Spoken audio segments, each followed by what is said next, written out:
Saturday, the 11th of February, is always celebrated as St. Gobnet's Day. And of course, St. Gobnet is very, very closely associated with Ballyvourne. Agus níos tá fellum an sá, agus be mí a chaint agus cadarál is tócha, maiola neve Gobnet agus cadas a dánig sé agus mar sin dó. We're going to talk now about the life of St. Gobnet, because St. Gobnet's Day being the 11th of February, we think it's very appropriate at this time of year. Current fault is fiha riv Donal McSweeney o Ballyvourne. Donal, tá fiha fault wrote. Agus anna ólas fadu gut mariol neve Gobnet agus Ballyvourne agus mar sin dó. Béidir. Gandot. Donal, can you tell us something about the background to St. Gobnet? Now, if we could wind the clock away back to sort of very early Christian times, and maybe before that, St. Gobnet is richly associated with Ballyvourne, with certain practices there.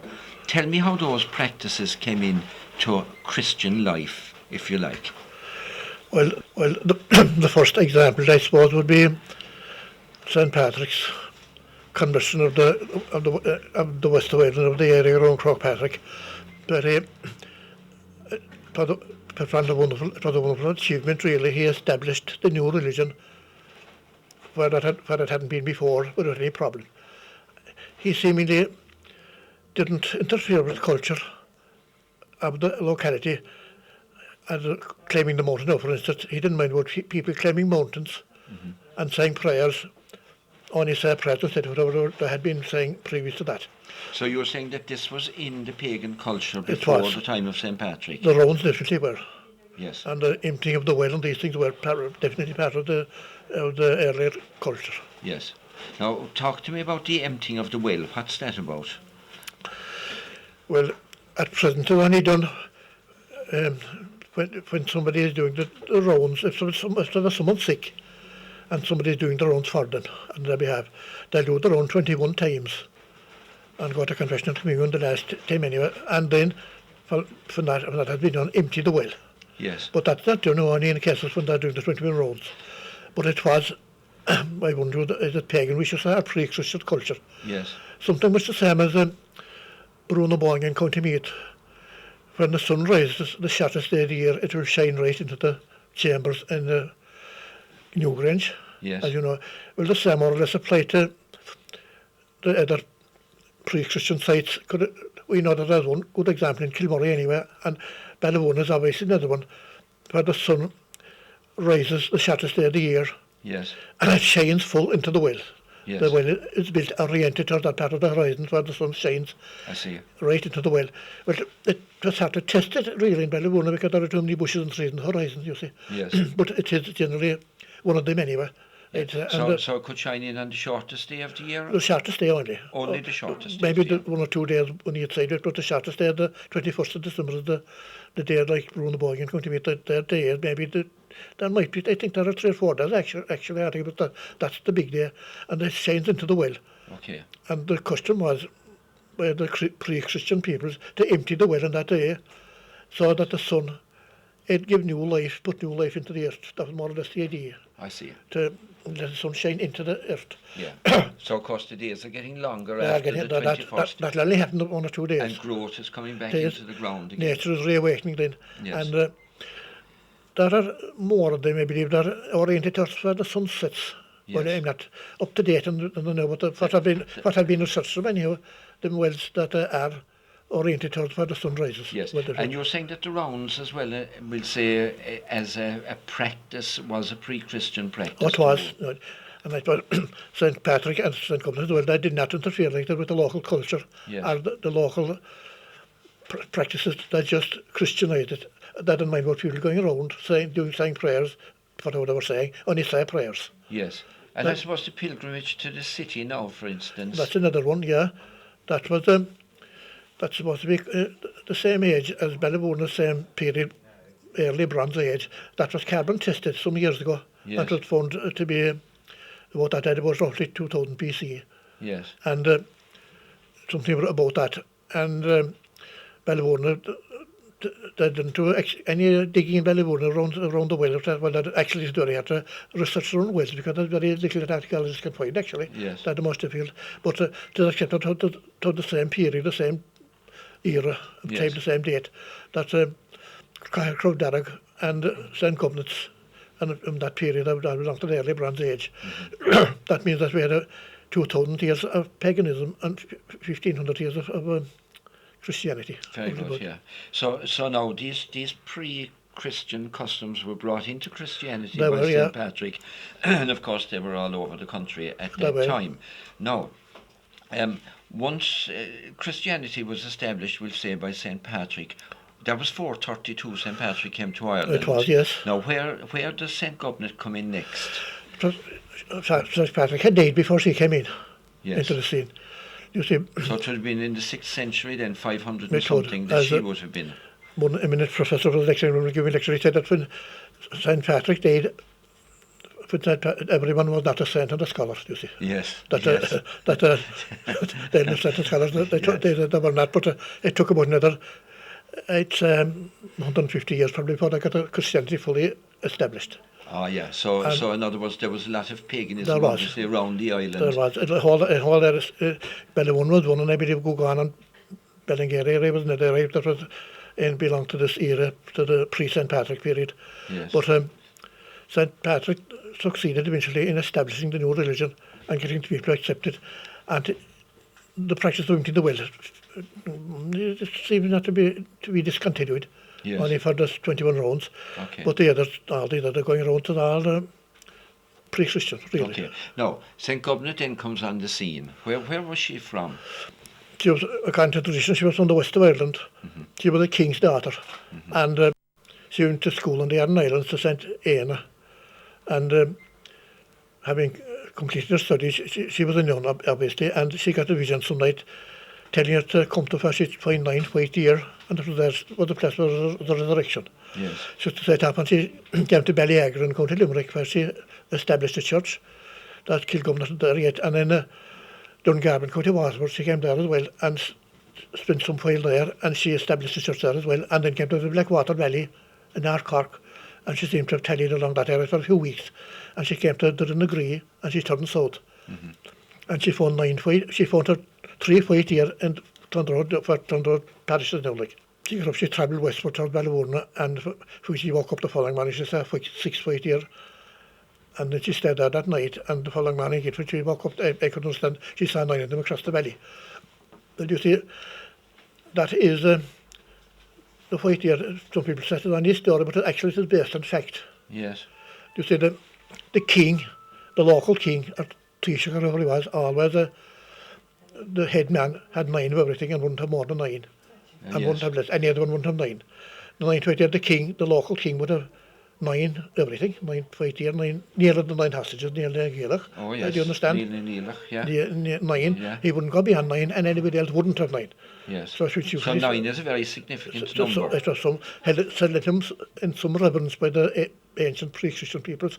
The figure, the number 9 had some significance. I don't know, but anyway, she did find her 9th white year, and she knew that she didn't have to be asking too many questions. She knew that was the capital, the principal site, principal house of the area. Yes. Now this is where the rounds are held in Ballyvourne today, isn't that right? Yeah, so she decided to stay in that place. Actually, there was a site when you could describe it as an industrial site as well, because iron smelting was carried on there. Yes. We know that from and iron, of course, was a very important metal that time. Yes. And the iron edge, and there was a special deity associated with iron. Yes. Yes. The go. The blacksmith, the go. Yes. Actually, some scholars claim that that's where the name came from. That the go beneath the female goddess, goddess of iron. Well, no, that's any theories by certain eminent people, but I wouldn't accept it fully. Right. But she established her church there. Yes. And it became the headquarters of the religious headquarters of the area. And there was we do know that there was another convent, a monastery about a mile further east in the townland of Killabawn. Yes. And That's what the parish, that was the resident of the parish priest for a while, but we know actually when. Yes. How many people, how many nuns, I suppose we'll call them? How many nuns did St. Gobnet have there with her in the convent? She must have some 4 or 5. I wouldn't say there couldn't have been too many. You didn't have a big population of the parish. No, and the ruins of the houses and that seem to be small. It was a round house. That was built about the 6th century. Yes. Because the archaeologists found that when they were excavating St. Goblet in 1951. Yes. They found the remains of an earlier house, so that it coincided with the tradition that the old pagan house was levelled up and this new house built a new round house. Yes. And a thatched roof. That is a model of it in the museum in Cork. Yes. So But the archaeologists are telling us that the existing walls that are there now are 6th century. The walls of the round house are, yeah. Are 6th century. And it was built on the site of an older establishment. Yes. And there are a number of rituals that of course were carried on there. These pagan people, but they had sort of pagan deity anyway, the god, the Aiden god. Yes. The goddess that the go in it, well that's, but some historians claim anyway. Yes. But that was a nunnery for the nunnery around for the iron smelting is there. Yes. And that was the kitchen for the nuns, Yes. the round house. Yes. So the furnaces were found in front of it, near the statue. They found the furnaces actually for the when we built it, out charcoal. They did, yeah. So that Yeah. because there wouldn't be many employed, probably maybe 1 or 2 people. I think. So how long was St. Gobnet's convent active, we'll say, in Bellavorna? Do we know? We do. It was active until about the 8th or 9th century. Was it? And then the place was ransacked and it was derelict for about 200 years. And the President's Church was rebuilt in about the year around about 1100. All right. And so that's about 300 years, really, her convent was actually occupied. About that, yeah. Yeah. But we don't say who ransacked it. It wasn't the Vikings because they came and tried to kill the master. That's a historical fact. They're dating all down the year 930 something. Yes. But there was no tradition of the Vikings coming to Bellavorna, but that the place was ransacked and burned. We don't know by who. Right. And that was abandoned for nearly 200 years. Yes. And the parish church was in Keelabine then. Yes. About half a mile further east in the wood. And the church, the people still kept doing the rounds on the old side. Right. So it was rebuilt, the present old church was rebuilt about the 12th century. I see. Because the date, you see, that style of building came out, it lasted only 100 years. It was half Gothic, half Romanesque. Yes. The Gothic arch was the pointed arch. That's right. And the Romanesque was the Roman arch. One, and yeah. the style is halfway in between.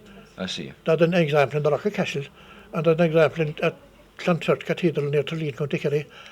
And if not many, but that dates to that particular century. I see.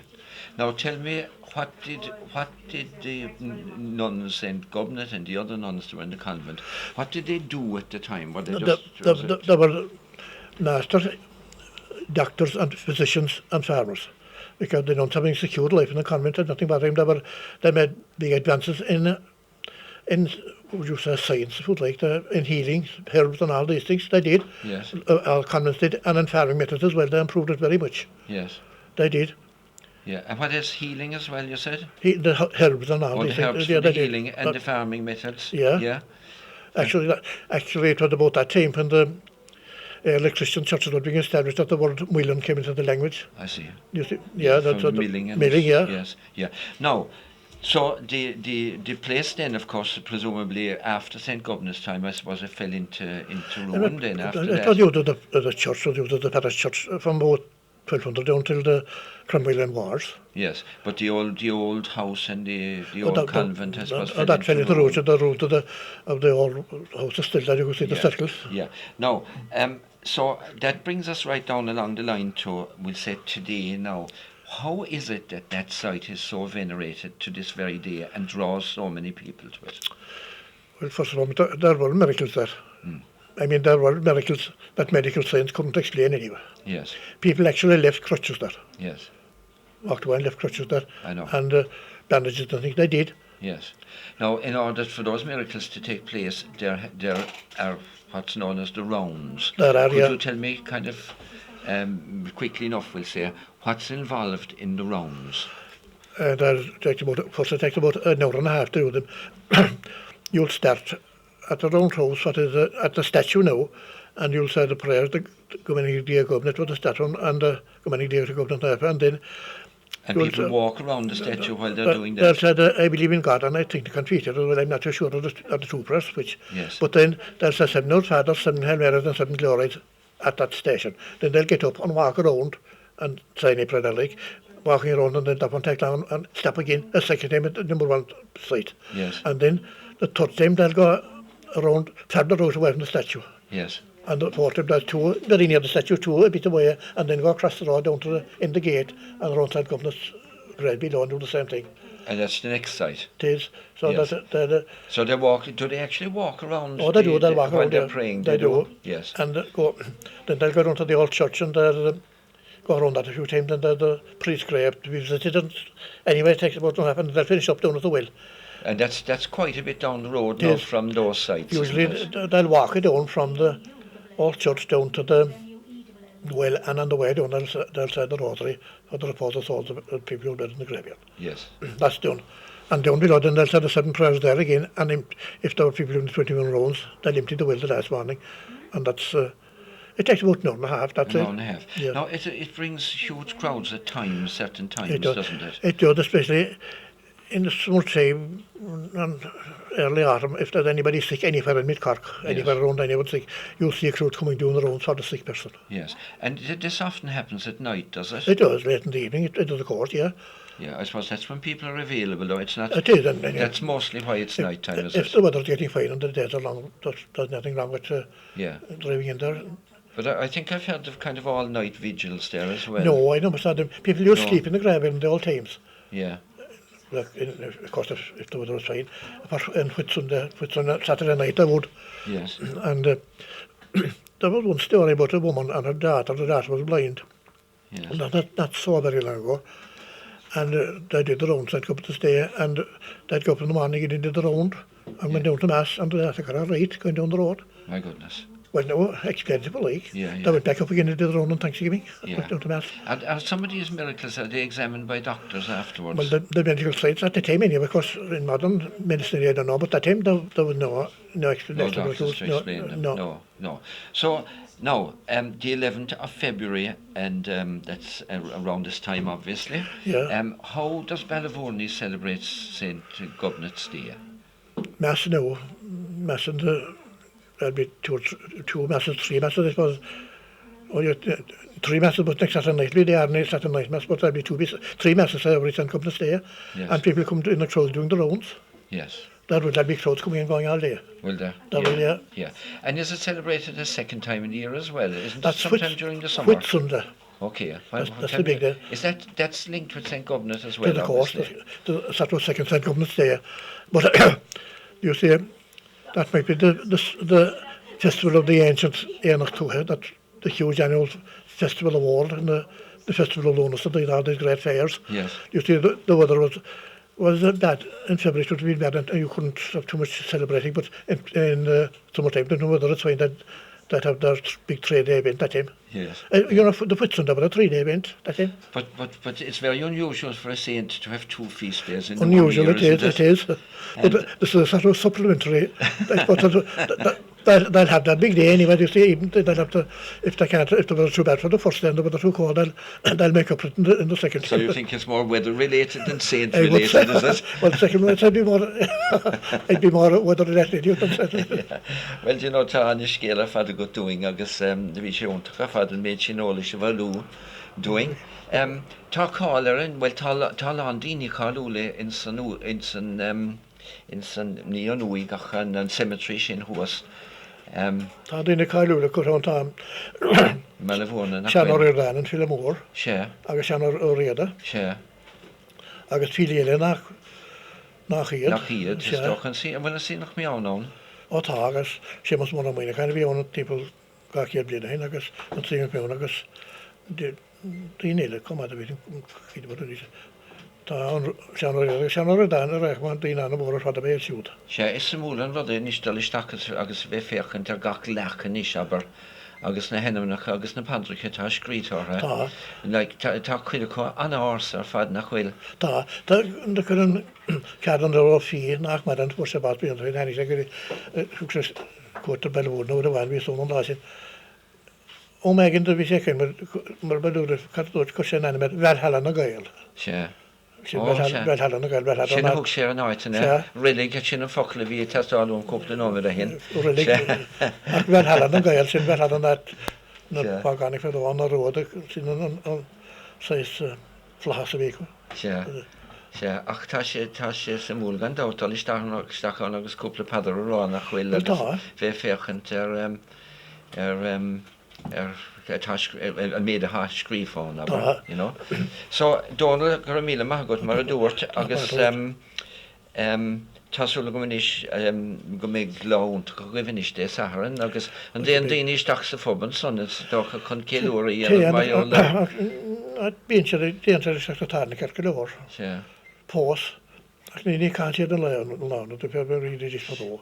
Is dócha í gáir an fhuiitsin, d'interessin me gnána. Agus... Gymín sais ní hamháin gymín daoine i gín sin padrach ach gymín si de ceúra chumana. Gymín ceúra, hys y straid ach mar. Ní bheith crystach ar hynson, ní bheith neimse go bragat. Cyrra cwyd y fi, cadw na tríle, na tríhón. Da hosting yn criw ar yn sarn, agus da scapid ar delwyn.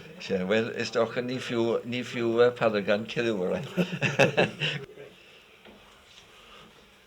Míle maithagút an son scéal úntach marall nef gobnacht agus is séal agus an tangáil idir í agus Ballavourne. Nis táid dul go Diarmuid McSweeney agus an tarrán úntach son marall nef gobnacht. We have St. Gobnacht song coming up now from Diarmuid McSweeney, and this is a song, of course, very much around the time of St. Gobnacht's feast day, and I hope Sasulgum Gominishiv ten of us.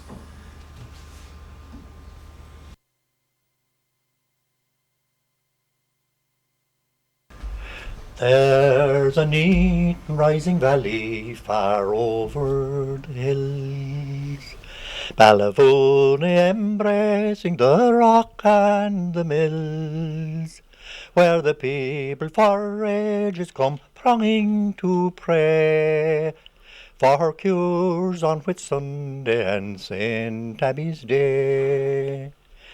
Not the veil of a focus so painted by Moore, Glendalough, not Glengarriff, nor old Glen Malure, not the falls of Niagara, nor bright Avondale, are as charming to view as this beautiful vale.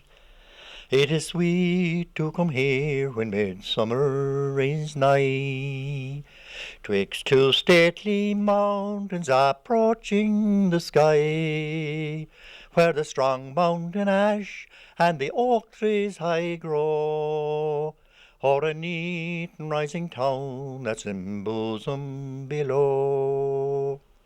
And in years long ago, as our history paints, when Ireland was titled the Island of Saints, it was here that St. Abbey erected her shrine, where you're cured by the power of our Maker divine. So devoutly come here and implore on your knees of the glorious saint who made soldiers of bees, to grant your request and lay down each complaint, with devotion and faith at the shrine of the saint. 'Tis a marvel to see each Sunday at dawn all the tokens of cures left in old Keelabon. In the grove or the town you'd surprisingly find how the lame and the blind leave their tokens behind. You may pray at the bowl as your needs you recall, by the the grace of St. Abbey now stuck in the wall, that for ages gone by has cured many a sore, and sent invalids to a far distant shore. So on the 11th of February you'll surely come here, or come for your cure any day of the year. But wherever you go, beseech God above to bless Ballyvourne, that sweet place of love. There you are.